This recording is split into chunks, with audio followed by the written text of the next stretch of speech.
Rainiel, kamusta na kayo dyan?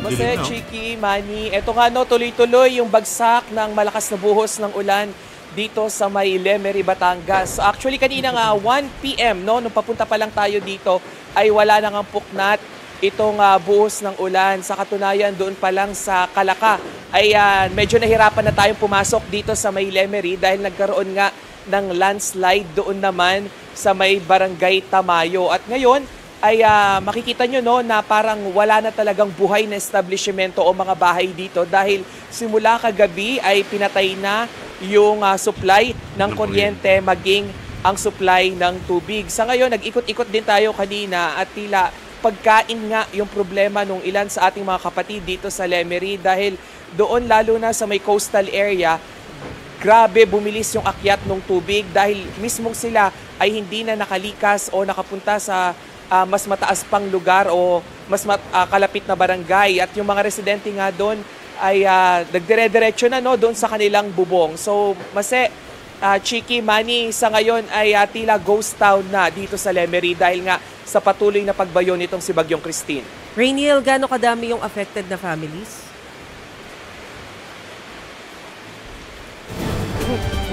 Sa ngayon ay wala pang bilang itong MDRMO dito nga sa dami ng mga apektado na pamilya. Pero sa initial assessment natin by plain view kanina, simula pagpasok natin dito sa bayan na ito, ay halos lahat ay apektado na dahil lahat nga sila ay nakararanas no, ng kawalan ng supply ng kuryente. Sabi ng ilan, okay lang sana kung walang kuryente pero kung tuloy-tuloy o dire-diretso yung koneksyon ng tubig. Pero sa ngayon, ay wala na rin, no? Putol na rin pati sa tubig. At kaninang hapon nga ay nakita natin na ito yung kanilang inuna. At i-describe ko lang no, dito sa kinatatayuan natin sa pag-iikot namin dito sa buong stretch no, ng highway, nitong National Highway dito sa Lemery. Ito na yung sa tingin namin na pinaka-safe dahil bakante man nito, still naman yung mga braces nitong bubong. Pero sa ngayon, dahil nga sa lakas ng hangin ay pati yung bubong ay tila tutuklap na rin dito.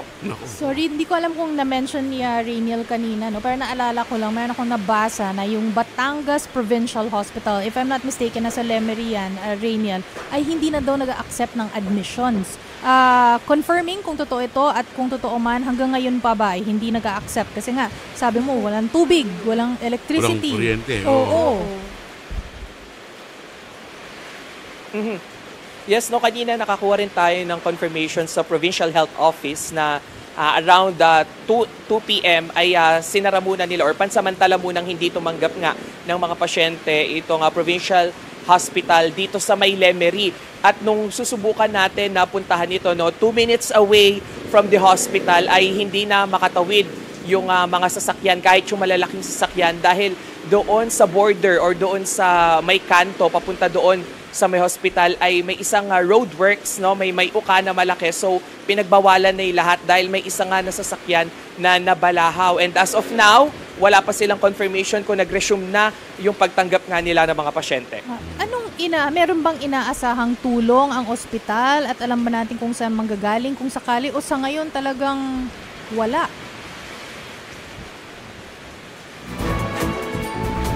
So sa ngayon ay kanya-kanya muna yung diskarte dito sa may Lemery, Batangas. Pero rest assured daw na lahat ng yung mga pasyente doon sa loob ng provincial hospital ay matutugunan naman dahil yung mga gamot, yung mga importanteng machine, no, or yung mga medical equipment ay una nang inalala nitong mga medical staff doon para magtuloy-tuloy pa rin yung operation, lalo na nga doon sa may mga malulubhang karamdaman na nandoon sa provincial hospital.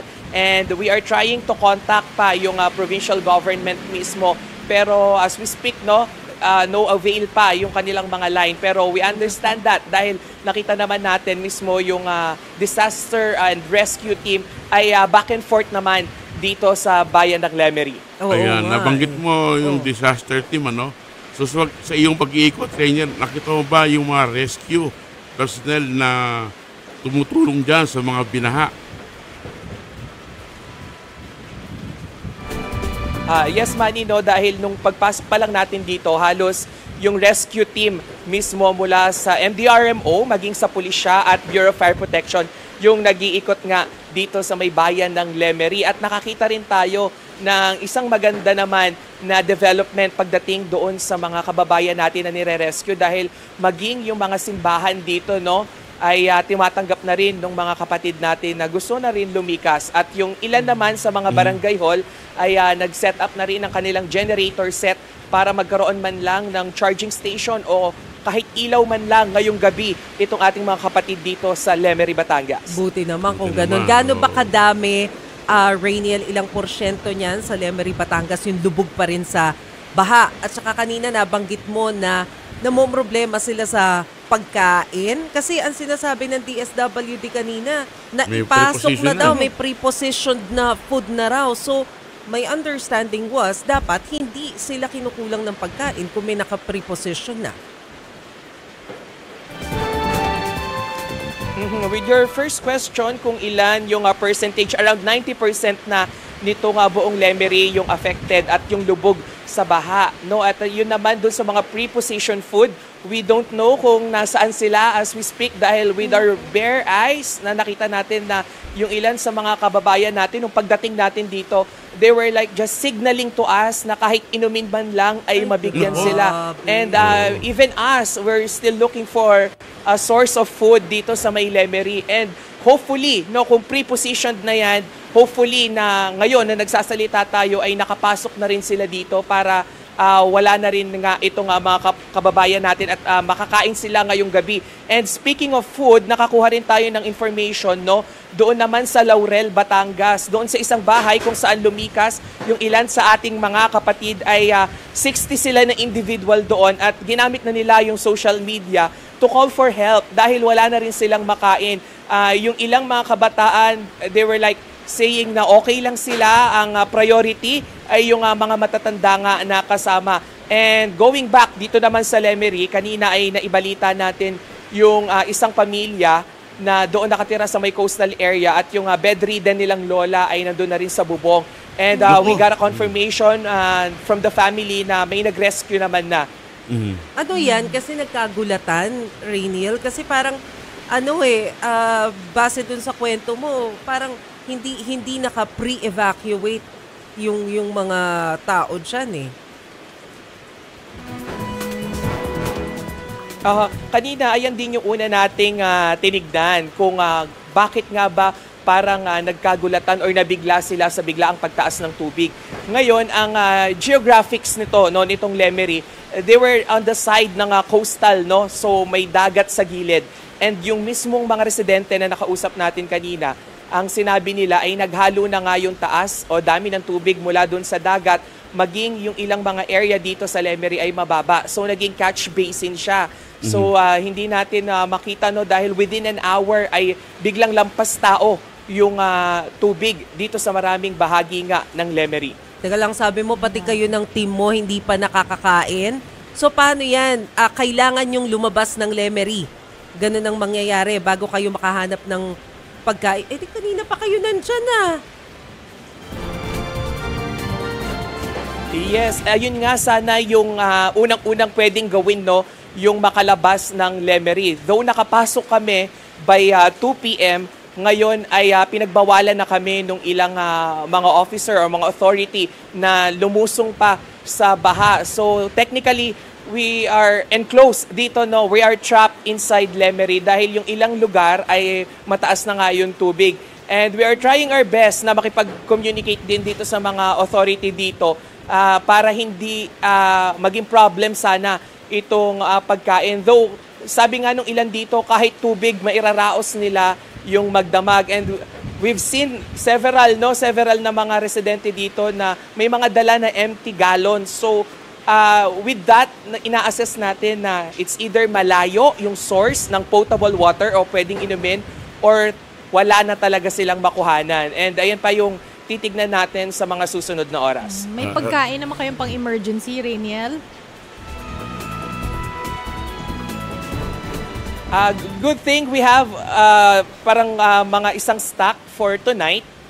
No, meron kaming stock for tonight. And ang mahirap lang dito is yung hindi mo rin maatim na habang tayo kumakain, marami doon sa labas sa ating mga kapatid yung talaga namang gusto rin kumain.